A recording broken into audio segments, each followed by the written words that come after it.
Selamat pagi semuanya, selamat sore di Indonesia. Selamat hari kelahiran Pancasila. Salam dari Jerman, saya lagi di Jerman di Frankfurt mengikuti pameran IMAX, pameran khusus para penyelenggara, event organizer, PCO, venue owner dan lain-lain. Dalam kesempatan ini guys, saya ingin menyampaikan atau mendownload salah satu video dari adik saya Timo Scheunemann, Coach Timo, yang mengulas tentang Pancasila, khususnya sila 1 sampai sila 5. Coba kalian dengarkan baik-baik dan perhatikan, isinya sangat-sangat bermanfaat dan sangat-sangat bagus. Sekali lagi, salam dari Jerman. Guys, sebelum kita lanjutkan, subscribe dulu dong. Nah, agar tidak salah paham, simak hingga tuntas. Dan bagi teman-teman yang sudah subscribe, saya ucapkan terima kasih.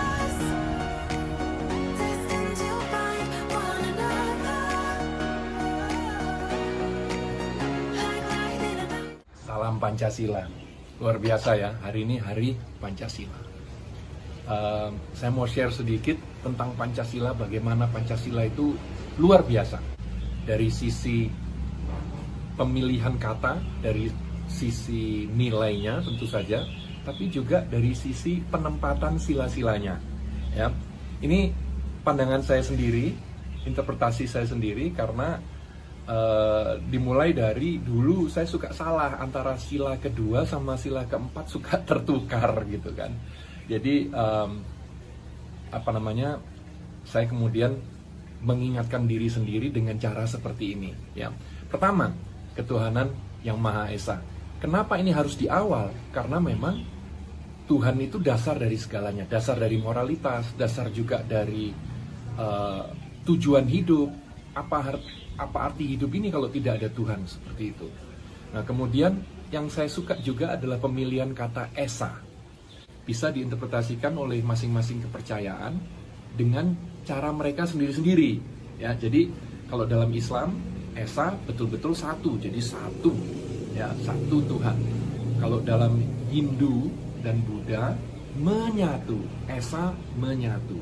Kalau dalam kekristenan, Esa diartikan kesatuan. Jadi betul-betul pas ya untuk semua kepercayaan yang ada di Indonesia. Luar biasa. Kemudian kemanusiaan yang adil dan beradab. Kenapa harus di sila kedua? Jadi dari Tuhan langsung berbicara tentang manusianya. Manusianya kalau mau adil dan beradab harus dekat sama Tuhan. Makanya sila kedua harus berada dekat dengan sila pertama. Kemudian baru kita berbicara kalau manusianya sudah adil dan beradab, ya, karena dekat dengan Tuhan. Kalau tidak adil dan tidak beradab berarti nggak dekat dengan Tuhan dong. Kalau misalnya dekat dengan Tuhan, merasa dekat dengan Tuhan tapi tidak adil dan beradab, waduh, ada yang salah ini, gitu kan.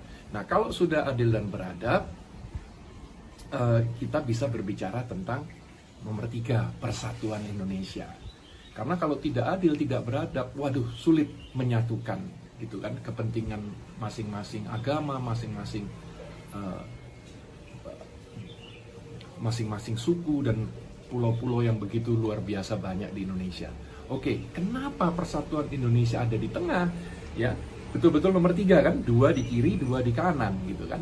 Karena menyatukan. Persatuan Indonesia bukan hanya menyatukan Pancasila, ya, berada di tengah, gitu ya, cocok. Tapi kalau tidak ada persatuan Indonesia, ya tidak ada Indonesia, gitu kan. Jadi menurut saya luar biasa bahwa persatuan Indonesia itu ada di tengah.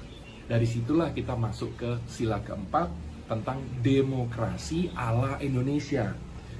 Kerakyatan yang dipimpin oleh hikmat kebijaksanaan dalam permusyawaratan perwakilan. Jadi dengan kata lain, demokrasi ala Indonesia yang tidak menyampingkan nilai-nilai leluhur kita, gitu.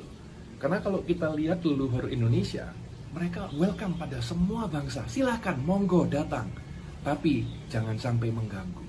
Jadi yang ada di Indonesia itu sebenarnya bukan WNI, WNA, bukan suku A, suku B, suku C, bukan agama A, B, C, D, bukan etnis ini, etnis itu, bukan. Hanya ada 2 sebenarnya. Orang-orang yang membantu Indonesia membangun atau orang-orang yang merusak Indonesia, mengganggu Indonesia. Hanya ada 2 macam orang di Indonesia.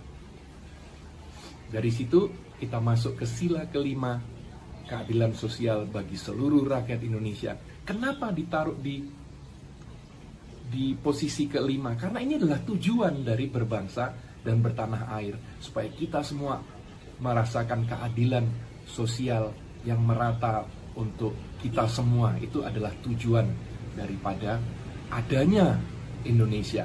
Jadi itu tadi pemahaman saya tentang Pancasila, luar biasa ya. Jadi mohon betul-betul dijaga Pancasila ini, karena yang membuat Indonesia begitu spesial adalah justru penyatuan dari begitu banyak bahasa, ya, suku dan agama. Itu yang membuat betul-betul Indonesia ini spesial. Kemajemukan Indonesia yang membuat Indonesia spesial, dan itu harus dijaga. Tidak akan datang dengan sendirinya. Jadi sama kalau di bola, tidak akan datang talenta-talenta yang luar biasa yang bisa diharapkan oleh timnas Indonesia. Tidak bisa. Kita hanya mengharapkan, harus dibangun, harus dididik, ya, harus dilakukan gitu sesuatu untuk mendapatkan itu. Jadi sama dengan teknologi. Kalau Elon Musk mengatakan teknologi itu tidak datang dengan sendirinya, harus dipush. Nah, begitu juga dengan persatuan Indonesia, dengan menjaga Pancasila ini, itu betul-betul harus dipush. Kita masing-masing harus menjaga, tidak datang dengan sendirinya bahwa kita bisa menyatu menjadi Indonesia seperti sekarang. Butuh kita semua untuk menyatukan, untuk bersatu. Salam Pancasila.